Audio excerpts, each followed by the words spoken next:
Uno. Adelante, Sofía. Muy buenas tardes a todos.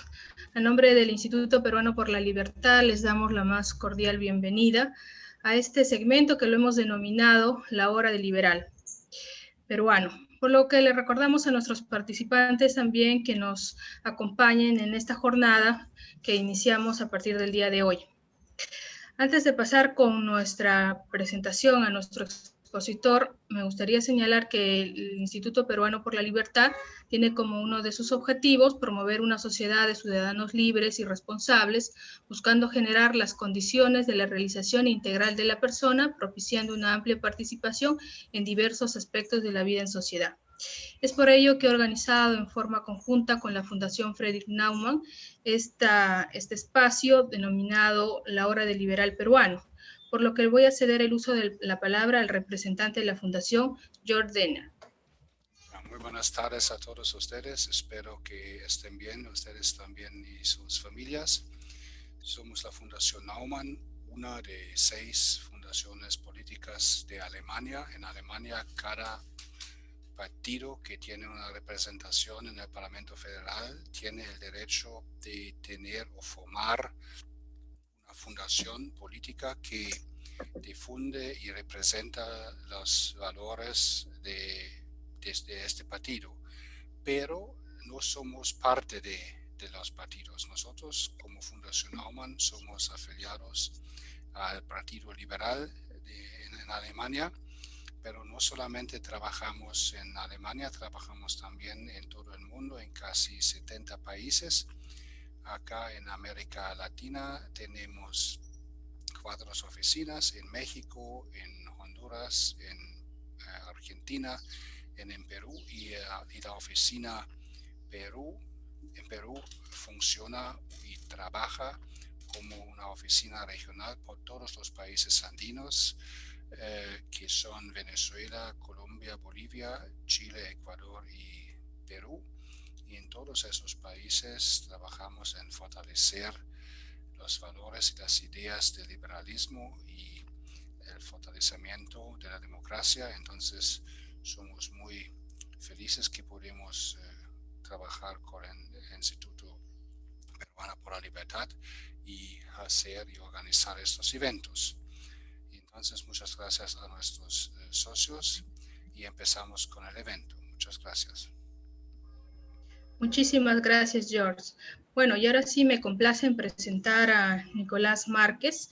Él es escritor, ensayista y abogado. Es autor de más de 14 libros, entre ellos La máquina de matar, la biografía definitiva del Che Guevara, El Vietnam argentino, Perón, El fetiche de las masas y El libro negro de la nueva izquierda. El título de la exposición es El neomarxismo y guerra cultural. Va a tener un espacio de 40 minutos para poder explicarnos en qué consiste este neomarxismo. Adelante, Nicolás.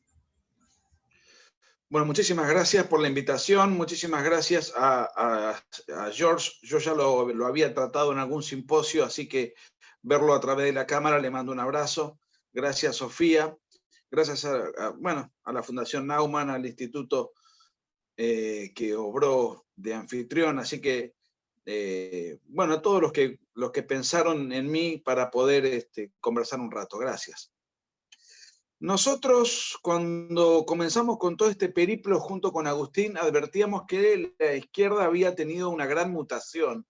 Y es una mutación que tiene que ver con el fracaso. Es decir, la izquierda, tal como la conocíamos de manera clásica, aquella que estaba detrás de la cortina de hierro, aquella que prevalecía en China, que prevalecía en la Unión Soviética y en algunos pocos países de América Latina, Nicaragua, Cuba, transitoriamente estuvo en Chile también, del 70 al 73, tenía condimentos y características que son muy distintas de las que vemos actualmente.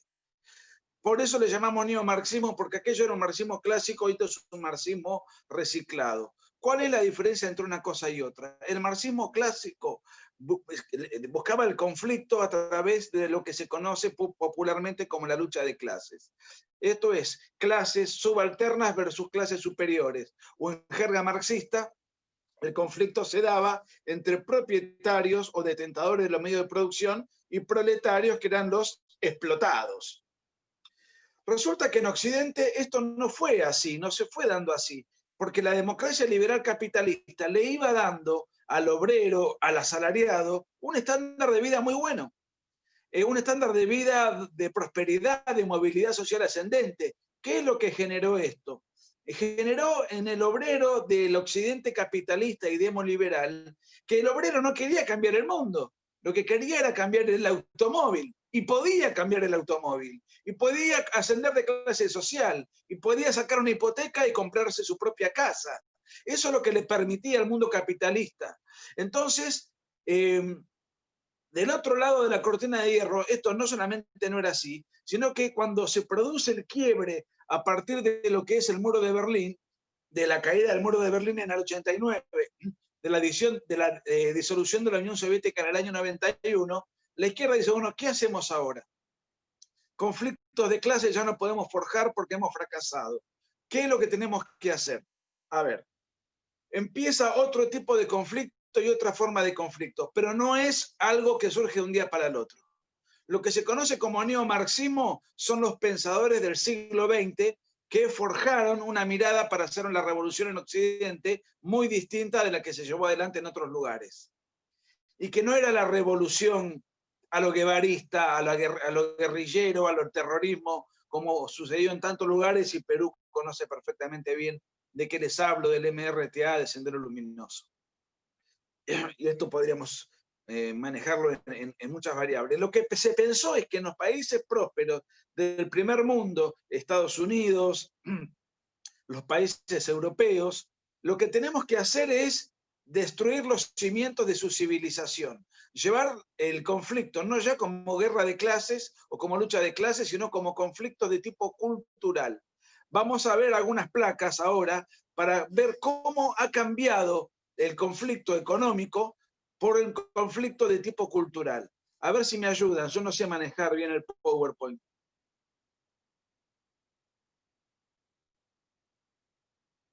A ver si... Por supuesto, Nicolás. Ahorita sí. Proyectamos. Estoy hablando de que durante el siglo XX, primero, desde el principio del siglo XX, primó la escuela de Frankfurt, que advirtió esto. Entonces, personajes como Adorno, Horkheimer, Wilhelm Reich, el propio Herbert Marcuse, pensaron en la destrucción de la civilización occidental, pero en términos inmateriales, intangibles, no como una lucha material, como era la lucha clásica del marxismo, el materialismo dialéctico, sino como una suerte de, podríamos llamar, muchos le llaman marxismo cultural. Es un poco contradictorio porque el marxismo es esencialmente materialista, pero sirve para ubicarnos. Es la dialéctica en términos culturales, ya no en términos materiales, por eso se le llama marxismo cultural. En realidad, la dialéctica en el mundo de las ideas y de la cultura era una idea que ya tenía Hegel, que Marx la toma, pero la adapta a la dicotomía materialista. Pero yo quería mostrarles algunos aspectos de cómo en América Latina se fue implementando de manera silenciosa e inadvertida una serie de conceptos que tienen que ver con esto que llamamos neomarxismo, para que podamos apreciar un poquito. Ahí estamos, ¿no? Sí, ¿me confirmas? Sí, se ve. A ver. Sí se ve. A ver. Avanzo. Avanzá porque esa es la etapa. En realidad, retrocede un segundo, por favor. Esa es la etapa del libro, no es que yo le quiera hacer propaganda al libro, que no es el punto. Cuando nosotros sacamos este libro, hubo algunos sectores liberales, incluso peruanos, que se enojaron mucho, aún sin haber leído el libro. Porque ahí ustedes pueden ver a el Che Guevara, pero no con el tradicional pabellón revolucionario, con la bandera cubana. Incluso lo pueden, ahí está, digamos, embanderado en el pabellón de la diversidad sexual, incluso con los labios pintados. Y uno dice, bueno, ¿qué es esto? ¿Es una burla? ¿Es una mofa? Esto es poco serio. La realidad es que pensamos mucho en la tapa del libro, porque nos costó mucho trabajo hacer el libro. Y entonces parecía más un cómic que un libro trabajado y documentado. Pero ¿qué es lo que quisimos nosotros mostrar con esa tapa? Quisimos mostrar una de las caretas que usa la izquierda bajo el subterfugio de ampliación de derechos resignificando al Che Guevara y resignificándose a sí misma. Entonces, ¿qué es lo que sintetiza esa etapa? Esa etapa sintetiza lo que son hoy las marchas de género. Siguiente placa, por favor. Y acá lo vemos. Acá tenemos claramente una marcha del orgullo gay en donde se está llevando adelante un estandarte del Che Guevara. Ahora, ¿cómo es que sea? ¿Y esto qué es? Esta es la nueva izquierda. Porque para la vieja izquierda, el Che Guevara era un guerrillero temible, era un guerrillero que hablaba del odio intransigente al enemigo, era un hombre que inspiró a todas las guerrillas de América Latina, incluyendo la FARC en Colombia, ustedes, las organizaciones que recién mencioné, el ERP y Montoneros en Argentina, el MIR en Chile, los Tupamaros en Uruguay, el ELN en Bolivia, el Frente Farabundo Martín en El Salvador. Eso era el Che Guevara. Cuando muere a fin de los años 60, en el año 67, en los años 70 su figura tenía mucho más que ver con la izquierda de aquella época. Lo que pasa es que la izquierda, la nueva izquierda, y eso es lo que vamos a hablar rápidamente hoy, tiene otra, una suerte de cambio estético, discursivo, cambio de clientes, y ahora vamos a ver que ya no se basan en el obrero, sino que reclutan y juntan a otros sectores. Vamos a la siguiente placa. A la siguiente placa. Bueno, esto me interesa. ¿Por qué?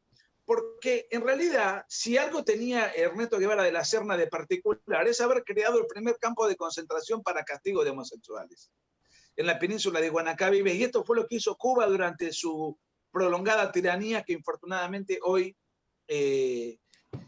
prevalece y está vigente. Y aquí, en esta placa, lo que yo quería mostrarles es aconsejarles, sugerirles una película que está en YouTube, que se llama Conducta Impropia. Ahí van a poder ver los campos de concentración para castigo de homosexuales que había, los discursos de Fidel Castro contrarios a la homosexualidad, y los discursos y los testimonios de quienes pasaron por esos campos de concentración brutales, brutales. ¿Esto por qué me interesa? Porque parte de la nueva izquierda utiliza a la comunidad homosexual haciéndola pasar como una minoría sexual oprimida por el heteropatriarcado. Yo ya no hablo del patriarcado, sino del heteropatriarcado. El heteropatriarcado sería el sector heterosexual que oprime culturalmente al sector homosexual. Entonces reclutan de la comunidad homosexual a muchos militantes. Respecto del patriarcado estamos hablando de otra cosa, de un sistema de dominación que supuestamente explota a la mujer, y el patriarcado viene a ser como el burgués y la mujer como la parte proletaria de una relación en donde la mujer es sometida y esclavizada. Y lo interesante del caso es que nunca la comunidad homosexual afortunadamente tuvo tantos derechos como tiene hoy.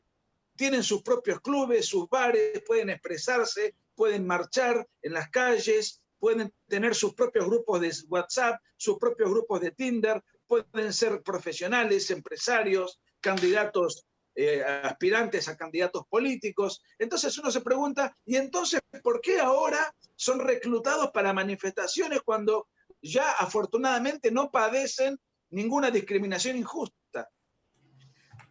Lo mismo ocurre con la mujer. Hoy la mujer puede ser presidente de la nación, y de hecho hay muchas mujeres que lo son y que lo han sido. La mujer hoy puede ser catedrática, millonaria, empresaria, no tiene ninguna limitación. Sin embargo, nunca vimos tantas mujeres marchando con tanta furia como hoy. ¿Por qué esto no sucedía hace 50 años cuando de verdad había discriminaciones injustas? Porque la izquierda ahora capta, recluta, y bajo la fachada y el fetiche discursivo de la ampliación de derechos, en realidad no hay que ampliar derechos. Los derechos, lo único que hay que hacer con los derechos es que todos tengamos los mismos derechos, que los derechos sean para la totalidad de una comunidad política. Ya con eso es suficiente. Sin embargo, acá hay una suerte de mitología discursiva que intenta hacernos cambiar la realidad en estos términos. Pero quería aconsejarles esta película muy interesante, la ven gratuitamente por YouTube, que pone de manifiesto lo que era la vieja izquierda, cómo trataba a los homosexuales, y hoy es esta misma izquierda la que hace alarde y la que hace de una suerte de bandera de la política de género, cuando históricamente violentó a las minorías sexuales. Vamos por la siguiente placa. A ver, yo veo muy chiquito ahí, pero les quería comentar lo siguiente. El mundo que ustedes ven, a ver, veo muy poco, a ver si lo puedo ampliar esto. Bueno, ese es un mapa que tiene que ver con lo que era la Guerra Fría. Los países que están en color rojo con diferentes matices eran los países de la órbita comunista. El resto de los países eran los países no comunistas, obviamente. Entonces el comunismo manejaba aproximadamente el 35% de la superficie terrestre y el 30% de la población mundial. Esto es lo que la izquierda manejó durante prácticamente todo el siglo XX, desde 1917 en adelante, hasta llegar a su punto de inflexión, como dijimos hoy, en el año 89 y después en el año 92. Hay diferentes matices de rojos, porque algunos son el bloque comunista chino, otros son el bloque soviético, etc. Pero estamos hablando de un sistema colectivista, de una economía centralizada y de un sistema de inspiración totalitario. ¿Cuándo cae todo esto? ¿Cómo empieza a modificarse? Y esos pensadores que hoy mencioné, que forman parte del neomarxismo y que lo que buscan es el conflicto cultural, y esto empieza a llevarse a la práctica de la política concreta y no ya en los ámbitos teóricos e intelectuales. Vamos a la siguiente placa. Bueno, esto empieza en el año 92. Fíjense, esta es la tapa del diario Clarín, del año creo que es de agosto del año 91. Clarín es el diario de mayor tirada de la Argentina. Y a ver, ahí dice la Unión Soviética deja de existir. En realidad dejó de existir en el 92. Ya a fin del 91 se estaba hablando de la desarticulación de la Unión Soviética, habida cuenta de su fracaso. Y quiero aclarar lo siguiente. Cuando yo hoy mencioné que la comunidad homosexual había sido duramente maltratada en Cuba, no es un invento cubano. En el artículo 121 del Código Penal soviético, la homosexualidad era castigada con 5 años de trabajo forzado en los gulags de la Siberia. Delito del Código Penal que recién se derogó en el año 2003, bajo el gobierno de Boris Yeltsin, cuando ya no existía más la Unión Soviética. Y en el caso de China, la homosexualidad era castigada con pena de castración. Perdón, dije 2003, no, año 93, perdón. Año 93. Cuando ya la Unión Soviética en cuanto tal ya no existía. Y en China, la homosexualidad era castigada con pena de castración en caso de reincidencia, se castigaba con pena de muerte, ejecución sumaria. Alguien levantó la mano por ahí, yo no estoy viendo bien, pero si quieren hacer alguna pregunta o se hacen después, hay tiempo. No sé qué me dirán los coordinadores. Las preguntas las vamos a hacer después, Nicolás. Nos vamos a tomar unos 15 o 20 minutos para poder hacer las preguntas. Vamos a ir lo más rápido posible porque el PowerPoint tiene bastante. Bueno, muy bien. Ahí cae la Unión Soviética y a partir del año 92 aparecen en toda América Latina, vamos a hablar de América Latina, enfocarnos acá, toda una serie de asuntos insólitos, todos en el año 92, que antes del 92 no existían. Ahí hay una nota de color, porque fíjense que a la derecha de la pantalla, de la filmina, ahí hablan de un secuestro del presidente Macri, que bueno, hasta un año era presidente de Argentina, un hombre muy rico, es él de una familia muy adinerada, y en ese mismo episodio estuvo varios meses secuestrado y estaban negociando el rescate. Bueno, eso es una anécdota, digamos, que forma parte de la misma etapa del diario. Vamos a la siguiente placa. Bueno, en el año 92, ¿qué es lo que se crea? Ya en el año 91 esto venía pensándolo Fidel Castro, porque Fidel Castro ya sabía, digamos, por información fehaciente, que la Unión Soviética iba a explotar y desaparecer. Entonces Fidel Castro piensa de qué manera él puede reemplazar el apoyo de lo que era el cuartel general histórico del comunismo internacional, que era Moscú, y todo eso iba a explotar como un Big Bang, ¿qué podemos construir y reconstruir para armar una nueva izquierda y que sea punto de apoyo, puesto que nos vamos a quedar sin el sostén soviético? Entonces Fidel Castro piensa en llevar adelante una plataforma que aglutine organizaciones de derechos humanos, cuando la izquierda siempre los violó, ecologistas. La izquierda se cargó durante el siglo XX el comunismo a 100 millones de personas y ahora les importaban la tala de árboles en el Amazonas. Elementos ligados al narcotráfico para poder financiar estos emprendimientos, sectores, en el caso de Brasil, sectores de los sin tierra, piqueteros, algunos guerrilleros también que participaron. ¿Qué es esto? Esto es el Foro de San Pablo. ¿Quién fue la persona que lo llevó adelante? Bueno, el que lo pensó y lo ordenó fue Fidel Castro, pero el operador político de esto fue Ignacio Lula da Silva. Esto se llevó adelante en San Pablo, en el año 91 fue la primera tenida y de ahí en más se llevaron a cabo todos los años en diferentes lugares del continente esto que se conoce como el Foro de San Pablo y que es un poco el cerebro de la izquierda en todo el hemisferio. Y acá lo vemos a Fidel Castro con un joven Ignacio Lula da Silva, que como ustedes saben, fue condenado por delincuente, creo que está libre hasta que una cámara confirme la condena, ¿no? Siguiente placa, por favor. Bueno, acá también en Brasil se llevó adelante el primer Congreso de Ecología Popular. Primer Congreso de Ecología Popular. Fíjense qué curioso lo que les decía hoy. ¿Y esto en qué año es? En el 92. Todo es a partir del 92. Ahora la izquierda que mataba sin piedad, ahora se preocupaba por la ecología, por los pingüinos que tienen petróleo, por la tala de árboles. Ahora se preocupaban por esto. De hecho, miren, hoy me llegaron un libro que compré que habla de cómo la izquierda utiliza el ambientalismo para combatir la libre empresa y la economía de mercado. Vamos a la siguiente. Esto que es el primer Congreso de Ecología Popular, es en el año 92, como pueden ver en la placa. Siguiente. Entonces ahora ya estamos de vuelta en otro tipo de conflicto, que es el conflicto entre los ambientalistas y las empresas. Ya no es un conflicto tanto económico, no son los obreros explotados, sino los ciudadanos que luchan para preservar su medio ambiente. Acá lo tenemos a Evo Morales, otro personaje curioso con problemas con la justicia, que lamentablemente ahora su partido y su gente ha retomado el poder de Bolivia. Ahí lo vemos a Evo Morales porque hay una nueva etapa. En el año 92 también se llevó adelante en Bolivia una marcha para reivindicar el indigenismo. Antes de eso no se había hablado nunca del indigenismo en Bolivia, no era un problema que existiera en Bolivia, pero ¿por qué razón se hace en el año 92? Porque en ese año cae la Unión Soviética y hay que reinventar. La izquierda tiene que reinventarse y reinventar el conflicto. ¿Y cuál es el conflicto? Es el hombre amerindio explotado por el español, por la minoría española que vive de ascendencia española o europeizante, que vive en Bolivia, que es apenas el 14% de la población.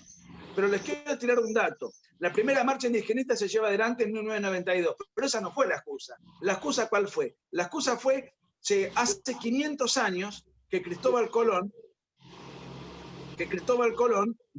se topó con las Américas para imponernos un sistema de dominación cultural, político, económico, etc.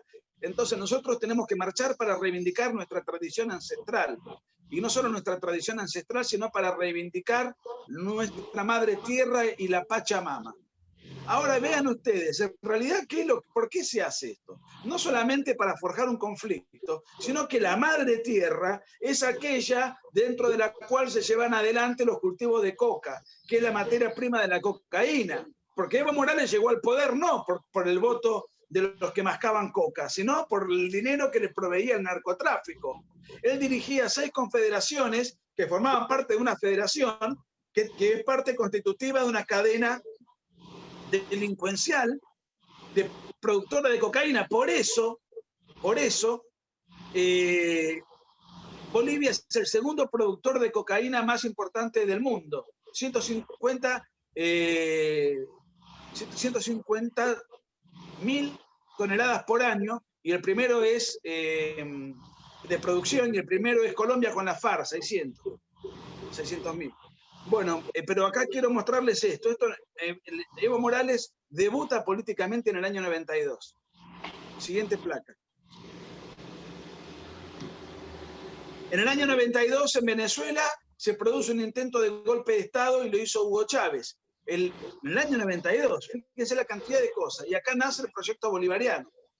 Ya no es el proyecto, los proyectos anteriores. Año 92, Foro de San Pablo. Año 92, indigenismo. Año 92, ecologismo. Año 92, proyecto bolivariano. Que después dio en llamarse socialismo del siglo XXI para separarlo, diferenciarlo del socialismo del siglo XX. Ahí lo ven a Hugo Chávez cuando se rinde. Él pidió, intentaron hacer un golpe de Estado al presidente Carlos Andrés Pérez. En ese intento mataron a 20 oficiales,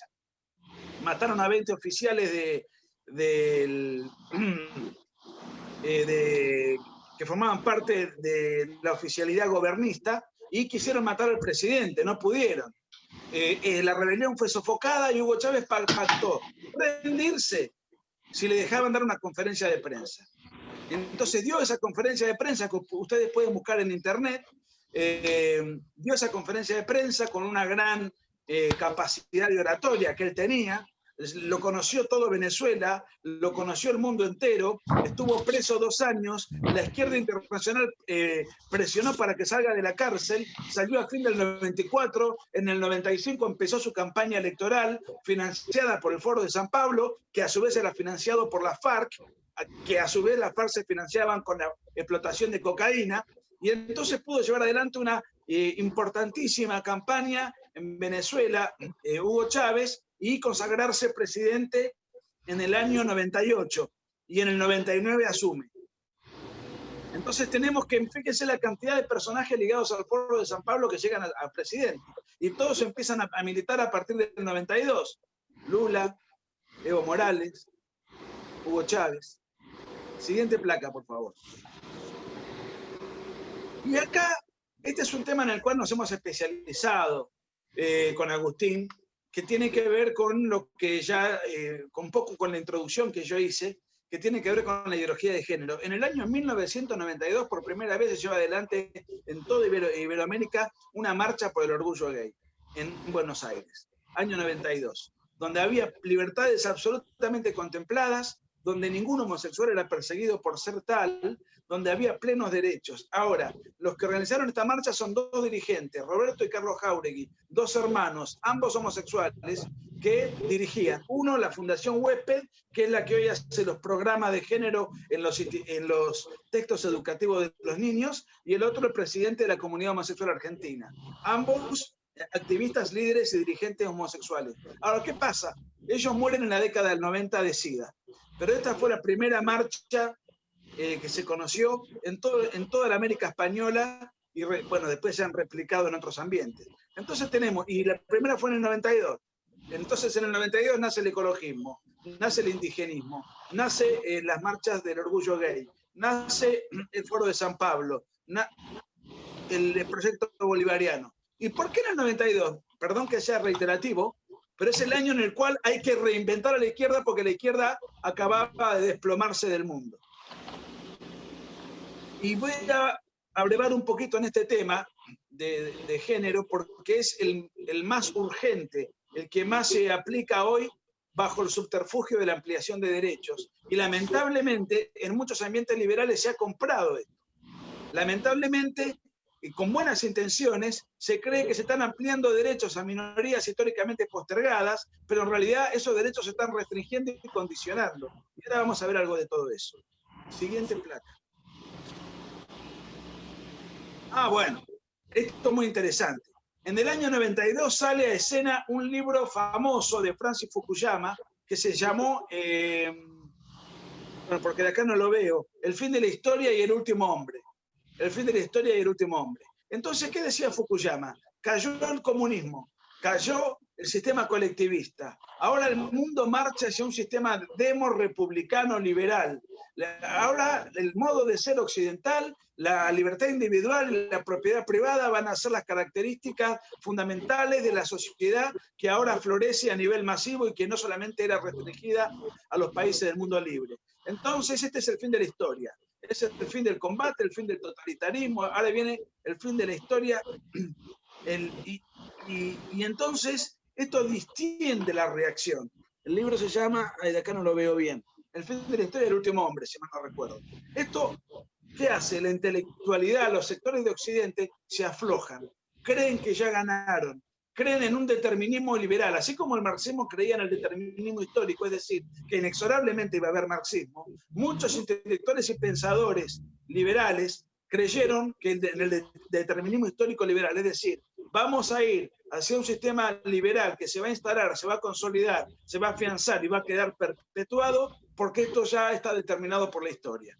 Bueno, ¿esto qué hizo? Distendió mucho a las fuerzas de la reacción, distendió mucho a las fuerzas anticomunistas porque se quedaron todas como disfrutando un triunfo perpetuo. La realidad, ustedes lo saben muy bien, la libertad hay que defenderla todos los días porque está amenazada todos los días, independientemente de que la evidencia y lo empírico hayan constatado y confirmado que los países libres, cuanto más libres son, mejor funcionan y abastecen positivamente al grueso de los ciudadanos de una comunidad política. Vamos a hacer la siguiente placa.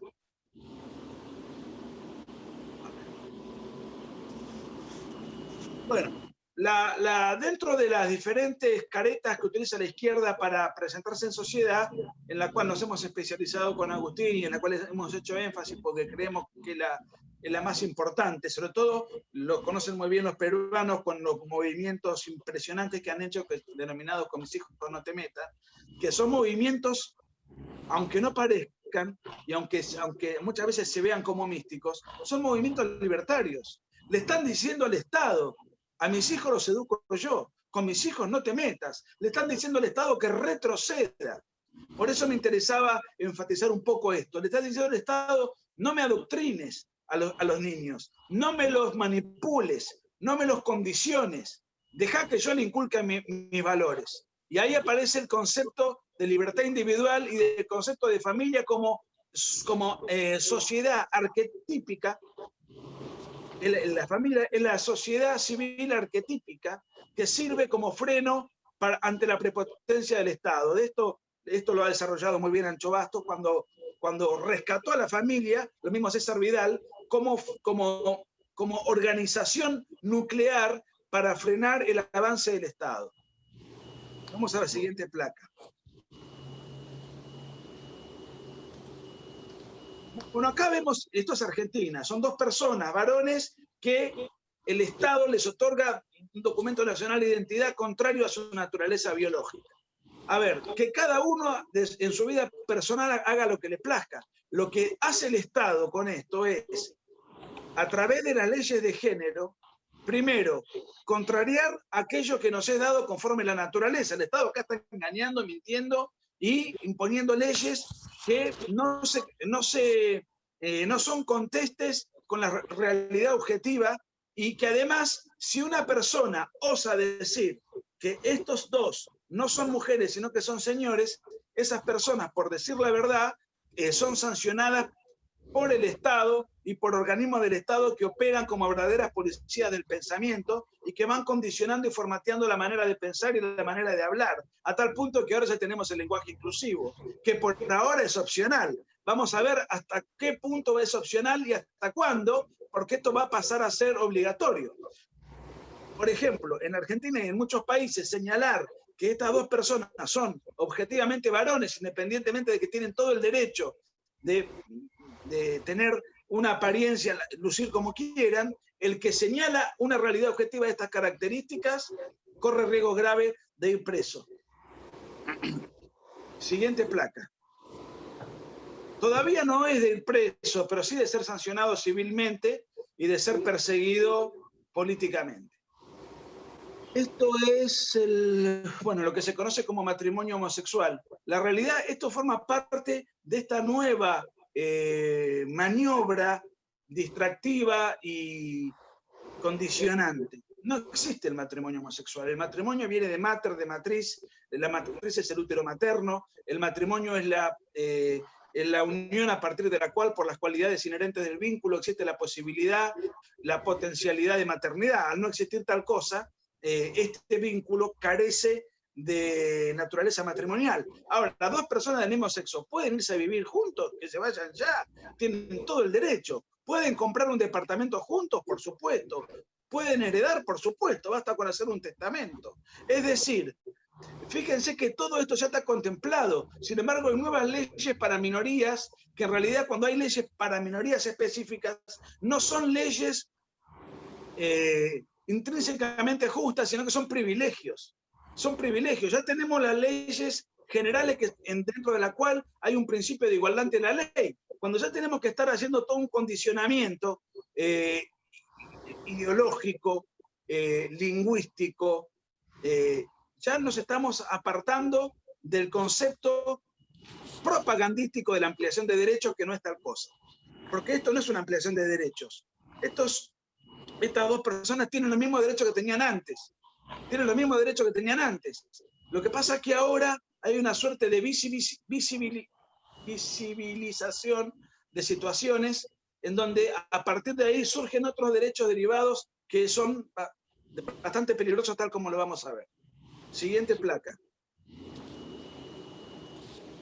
Bueno, dicho sea de paso, este matrimonio fue falso en el sentido de que ninguno estaba de novio con el otro, sino que fingieron, porque eran dos dirigentes políticos que querían hacer lobby para que el matrimonio homosexual, el matrimonio entre personas del mismo sexo se constituya. Entonces mintieron ante la opinión pública, se casaron, pero después uno de ellos contó la verdad y dijo que eso había sido una parodia. O sea, ya empezaron engañando desde el primer momento. Siguiente placa. Acá viene un tema. Supuestamente, lo que tenían impedido las personas de tendencia homosexual, porque el resto de los derechos los tenían perfectamente, derecho a heredar, a alquilar juntos, para tener un proyecto de vida juntos, a comprar un bien mueble o inmueble juntos. O sea, no hacía falta. ¿Para qué querían el casamiento si no había ningún problema al respecto? La unión civil que ellos podían pactar entre sí en el contexto de una sociedad contractual, ya la tenían perfectamente contemplada. Sí, pero no podían adoptar. Pero acá estamos invirtiendo los derechos. La adopción no es un derecho del adoptante, es un derecho del adoptado. La adopción no es un derecho del adoptante, es un derecho del adoptado, del niño. Es el derecho del niño a ser adoptado. ¿Y derecho a qué tiene el niño? En posibilidad de ser adoptado. Tiene derecho a que le sea devuelto aquello que el niño ha perdido. ¿Y qué es lo que el niño ha perdido? Ha perdido a mamá y a papá. Entonces, no puede ser que se haya instituido el matrimonio igualitario, que no es ni matrimonio ni igualitario, pero que se haya instituido esto, no para tener otro tipo de derechos porque ya los tenían, sino para arrancarle derechos a los niños. Insisto, la adopción es un derecho del niño a ser adoptado. Derecho que se le restituya aquello que el niño ha perdido, que es a mamá y a papá. De ahí surgió la vida, el niño y nosotros, todos los que estamos acá hablando. Siguiente placa.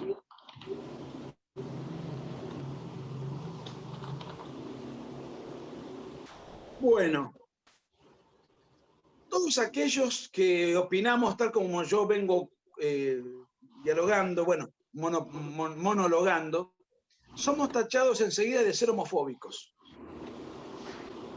La realidad es que no existe la homofobia. La homofobia es, como su nombre lo indica, sería una fobia, y las fobias están catalogadas, clasificadas en los manuales de psiquiatría, puntualmente en el DSM-5, que es el último manual de psiquiatría. Ahí está definida la aracnofobia, la claustrofobia, la fotofobia. No existe la homofobia.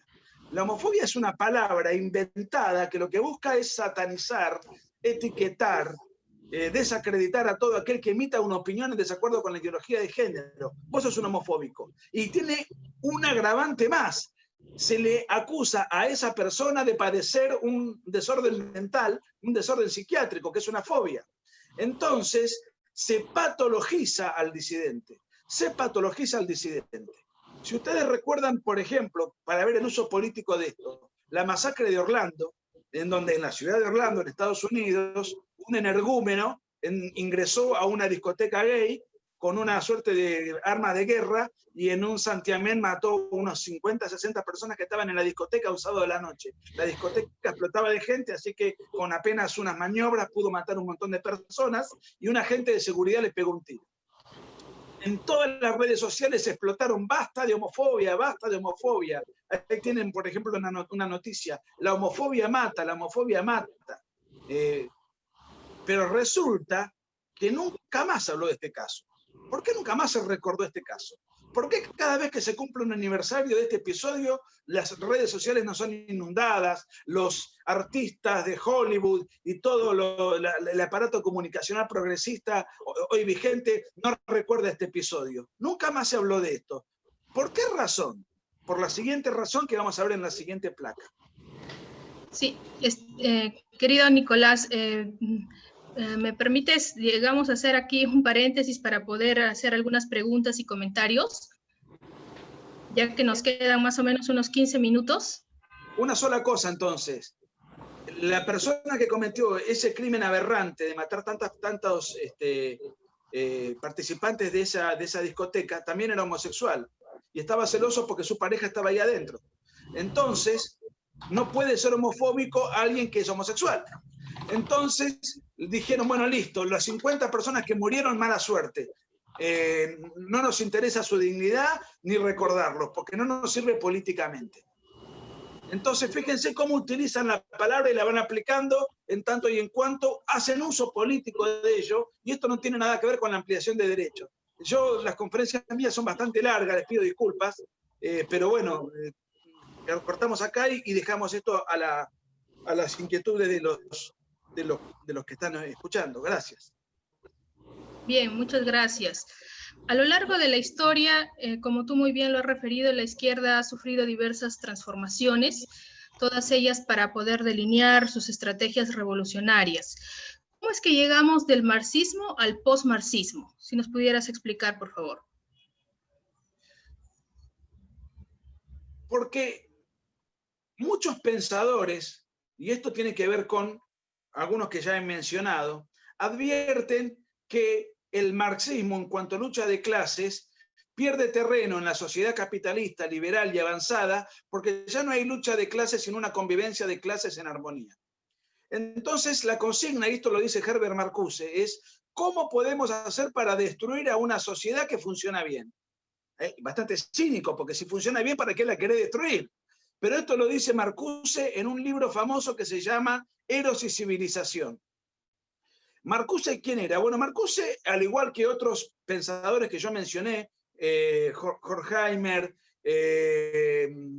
Wilhelm Reich, Adorno, formaban parte de un cónclave del postmarxismo, es decir, de cómo pensar el marxismo sin pensar en la lucha de clases, porque la lucha de clases no va a tener éxito en Inglaterra, ni en Alemania, ni en Estados Unidos, ni en Francia, ni en Europa, ni en los países del primer mundo. Esto no va a tener ningún tipo de eco. Entonces tenemos que empezar a destruir a las sociedades de otra perspectiva, destruir sus cimientos culturales. Ahí es donde aparece la idea de superar a Marx y de reacomodarlo y readaptarlo. Después hay pensadores complementarios que no pertenecen a la escuela de Frankfurt, pero que son complementarios a este tipo de tesis. Uno es Antonio Gramsci, en Italia, que murió, si mal no recuerdo, en la última etapa del mussolinismo. Antonio Gramsci también pensó que lo que había que hacer era infiltrarse en las instituciones educativas, en las instituciones de influencia en la opinión pública, y de esta manera él también, desde la cárcel, estuvo 8 años preso durante el régimen de Mussolini, él pensó el marxismo en clave cultural, es un post-marxista. Y después yo creo que el más cerca en el tiempo, y el que hizo mucho por la ideología de género, hizo mucho por el garantismo penal, hizo mucho por reconvertir también a la izquierda en y que es un post-marxista, es Michel Foucault. Michel Foucault, que es mucho más cercano en el tiempo y murió recién en el año 82, 83 también de SIDA.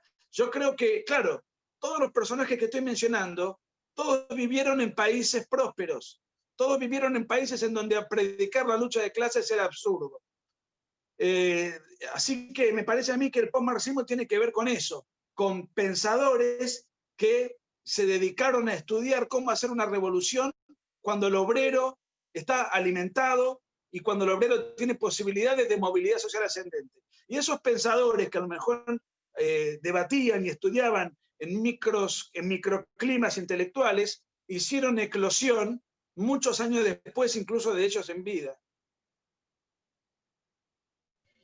Bien, muchas gracias por tu respuesta. Muchas personas también han criticado que no se habría cumplido con el propósito del libro de la Nueva Izquierda o del libro o el negro de la Nueva Izquierda, porque justamente se hablaba en el mismo que servía para visibilizar las caretas de la Nueva Izquierda, tales como el indigenismo y el ambientalismo, el derecho humanismo, como tú bien lo has explicado, y que simplemente el libro se habría enfocado toda la atención en la ideología del género y esas dos ramas que tiene, el feminismo radical y el homosexualismo ideológico, y que lejos de ser una crítica desde las canteras del liberalismo al neomarxismo, es el más extremo conservadurismo. ¿Qué opinas sobre ello?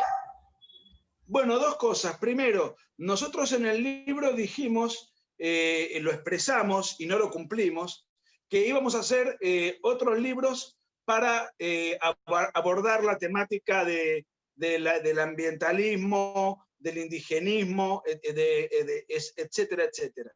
Del garantismo penal, del garanto abolicionismo, que es otra careta que utiliza la izquierda. Dijimos que lo íbamos a hacer en sucesivos años. El libro tuvo tanto éxito que nosotros lo sacamos en el 2016 y hoy, en el 2020, sigue estando entre las 5 primeras obras de bestseller en Amazon. Esto nos llevó a nosotros a viajar permanentemente, pero de una manera brutal. Viajamos tanto, incluso ahora sale la segunda edición en Brasil, salió en España con un éxito brutal, y también en Estados Unidos incluso salió en castellano y también salió traducido en inglés. ¿A qué es esto? No es para hacer propaganda. No hemos tenido tiempo para abarcar el resto de las herramientas que utiliza la izquierda para presentarse. De hecho, el libro ese tenía el propósito solamente de estudiar la ideología de género, porque el libro dice, el libro negro de la Nueva Izquierda se subtitula Ideología de Género o Subversión Cultural. O sea que ese libro específicamente abarcaba la temática de la ideología de género.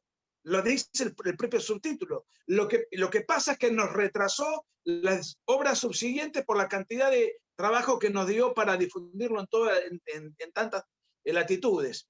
Eso por un lado. Eso explica por qué no seguimos avanzando en las otras temáticas. No hemos tenido tiempo de verdad.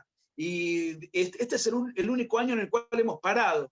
Y Agustín estuvo estudiando en un máster que acabó de terminar en la Universidad de Navarra, yo escribiendo un libro. Digamos, no hemos tenido tiempo. Es objetivo. Y vamos a hacerlo a posteriori. Respecto de que el libro aborda el más duro conservadurismo y no tiene que ver con el liberalismo, yo quisiera que la persona que hace esa pregunta, y lo digo con todo respeto, me diga qué derecho liberal es cercenado en el libro. ¿Qué aspecto del libro no abarca, qué aspecto del libro es contrario al liberalismo? ¿Qué derecho nosotros no queremos respetar o no queremos promover? ¿Cuál? Si está ahí, que me lo diga y lo conversamos. No hay un solo derecho que nosotros no reivindiquemos. Todos. No es incompatible en absoluto con el sistema de vida liberal. Al contrario, las denuncias contra las minorías sexuales las llevamos adelante en el libro mismo, atacando a la izquierda y a los países de Medio Oriente. Y reivindicando la libertad y la civilización occidental.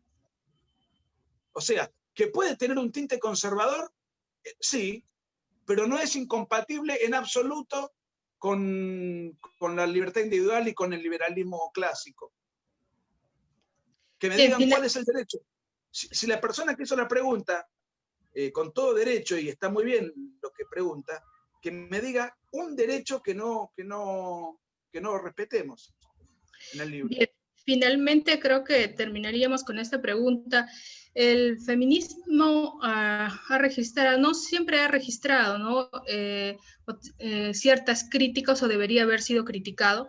Sin embargo, el feminismo radical o el feminismo culturalista, como ustedes lo llaman, sería el responsable de esa germinación de la llamada ideología de género. ¿Consideras que lo peligroso sería en la forma que nos importan o nos imparten o nos imponen ciertas medidas y que muy pocas personas estarían dispuestas a enfrentarlas? Mirá, el feminismo constantemente recorta libertades bajo el subterfugio de la ampliación de derechos. Voy a poner algún ejemplo. Por ejemplo, no sé si el caso peruano, pero en Argentina, uno cuando va a sufragar por sus candidatos hay cuotas de género. Tiene que haber tanta cantidad de congresistas varones como tanta cantidad de congresistas mujeres. En la legislación laboral, si yo soy un empresario y quiero montar una empresa con 20 personas, tengo que tomar 10 varones y 10 mujeres. Es decir, todo esto atenta contra la meritocracia, atenta contra la libertad contractual, atenta contra la libertad laboral y en el caso político atenta contra el votante. Atentan contra el votante porque el votante no va a votar en función de sus convicciones personales, sino que va a votar en función de una ingeniería social preestablecida. Por poner otro ejemplo, ahora se habla constantemente de femicidio y hay que sancionar al femicidio. Esto no reviste el menor análisis porque ya estaba resuelto en un librito que se llama Código Penal. Cuando se produce un homicidio, por ejemplo, el homicida padece una sanción. Y esa sanción no es una sanción fija. Cualquier juez en los códigos penales de Occidente, en cada tipo penal, tienen una escala axiológica dentro de la cual le van a dar una pena mayor o una pena menor, según el caso que se esté estudiando. Un hombre tiene una supremacía física respecto de la mujer, entonces va a tener una pena mayor que si un hombre mata a un hombre. Entonces, ¿para qué hablamos de femicidio, de concientización? ¿Para qué hablamos de políticas de género para instituir en toda la sociedad si el Código Penal ya contempla este tipo de situaciones injustas? Además, no existe el femicidio. Fíjense cómo constantemente estamos sujetos al engaño. ¿Cómo no existe el femicidio? No, porque según Naciones Unidas, el femicidio es el asesinato que un hombre le comete a una mujer por el hecho de ser mujer. Bueno, nadie mata a una mujer por el hecho de ser mujer. Lo que hacen en todo caso es, una persona puede matar a una mujer por celo, por un crimen pasional, por cualquier cosa. Esa persona tiene que ir presa y padecer todo el rigor de la sanción. Pero si esa persona fuese un femicida, ya hubiese matado a su hermana, a su compañera de facultad, su compañera de trabajo, a su madre, a su vecina, a su prima. Y no, mató a una mujer porque odiaba a una mujer puntualmente. Y eso está fuera de la definición del femicidio. Cuando se habla de femicidio, es otro de los tantos engaños que nos son impuestos para alterarnos la percepción de la realidad. Puedo seguir hablando sobre el feminismo, de cómo altera la percepción de la realidad y cómo afecta nuestros derechos. Pero bueno, no sé si hay tiempo. Sí, bueno, agradecemos la participación de nuestro expositor de esta tarde para nosotros. Sofía, sí, Nicolás. Una sola cosa más que me parece pertinente. El último eslabón de la cantidad de derechos que el feminismo va recortando es la superstición de que puede disponer de su cuerpo y que por consiguiente puede abortar. Por supuesto, nosotros en el libro, por ejemplo, estamos totalmente de acuerdo en que una mujer disponga de su cuerpo, pero estamos en desacuerdo que aborte porque se está violando los derechos de un tercero, porque a partir del momento de la concepción, y no lo dice el conservadurismo más rancio, sino que lo dice la ciencia más reciente, a partir del momento de la concepción hay vida humana, por consiguiente, para respetar los derechos a la vida, que es el principal derecho individual desde el punto de vista incluso liberal, lo que no puede hacer la mujer es disponer del cuerpo de un tercero y sí del propio. Esto lo quería aclarar porque es una de las tantas pretensiones del feminismo moderno. Discúlpame. No te preocupes, más bien te agradezco y te voy a comprometer a que sigas participando con nosotros porque hay muchísimos temas por abordar y bueno, nos hubiese encantado, por ejemplo, que nos comentaras también, como dicen ustedes los argentinos, cómo anda ahora Argentina respecto al tema del feminismo, porque entendemos que también se ha polarizado en dos grupos, las feministas radicales llamadas también feminazis y los del otro grupo, los de Salvemos las Dos Vidas. pero en fin, eso lo vamos a dejar de repente para una próxima exposición. Ahora te agradecemos la participación, como yo decía, para nosotros todavía estamos de tarde, para ustedes tarde-noche, y a cada uno de los asistentes a este curso. Asimismo, los vamos a invitar nuevamente a que puedan activar sus cámaras web para podernos tomar la foto grupal. Sí, Sofía, creo que George quiere tomar la palabra. Ah, ok.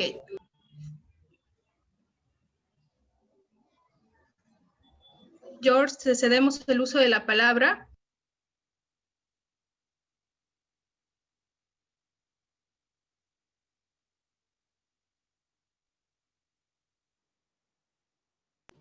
No se te escucha, George.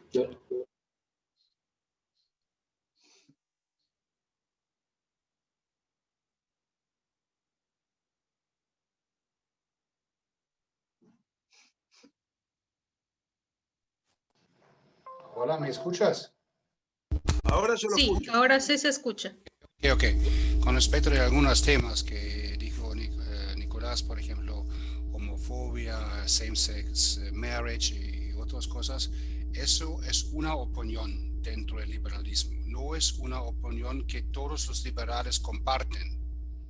Y para Fundación Naumann tengo que decir claramente que la Fundación Naumann tengo una absolutamente opinión contraria. Solamente quiero decir eso. Es una válido. opinión. Y Nicolás es absolutamente correcto. Cada persona tiene el derecho de tener su opinión, pero solamente quiero decir que hay una discusión dentro de los liberales, también partidos liberales, y que tienen otra opinión. Y por la Fundación Naumann puede decir que nosotros no compartimos su opinión en estos tres temas. Bueno, muy bien. Gracias. Bien, entonces ahora nos preparamos para la toma grupal. Por favor, activen sus cámaras. Sí, Sofía, podemos ir cerrando la sesión en vivo. Lo hacemos en offline. Muy bien.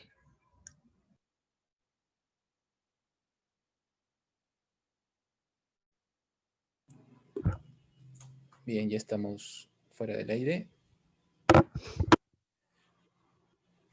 Voy a habilitar rápidamente, antes que, bueno, sabemos que Nicolás tiene otras obligaciones, para poder hacer una Sí. pequeña foto grupal, ¿no?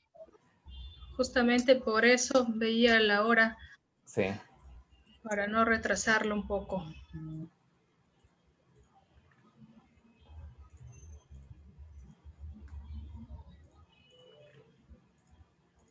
Me quedo en línea, ustedes me dicen, ¿eh? Sí, por favor, Nicolás. Estamos haciendo la foto de rigor. Queremos tener un pequeño recuerdo contigo. Y nuevamente agradecemos tu participación, ¿no? Siempre es un gusto poder compartir estos espacios y, bueno, escuchar también diversas opiniones. Gracias. Ya estamos acá. Todos, por favor, los que ya están siendo habilitados, activen rápidamente sus cámaras. Tenemos ya el tiempo algo corto. Estamos ahí. Asimismo, los invitamos a participar también el día de mañana a las 4 de la tarde. Tenemos a nuestro expositor Lucas Gersi con otro tema totalmente interesante. Hemos compartido, por si acaso, el link de inscripción, ¿no? De registro. No olviden, por favor, llenarlo. Ya, por favor, todos los que están habilitados, vamos a tomar una foto en 3, 2,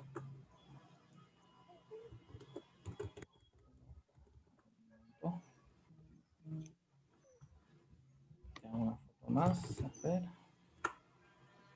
Pueden saludar de repente a la cámara. Ya estamos ya. Y ahí, una última foto. Ya está, estimada Sofía. Ya podemos ir ya despidiéndonos.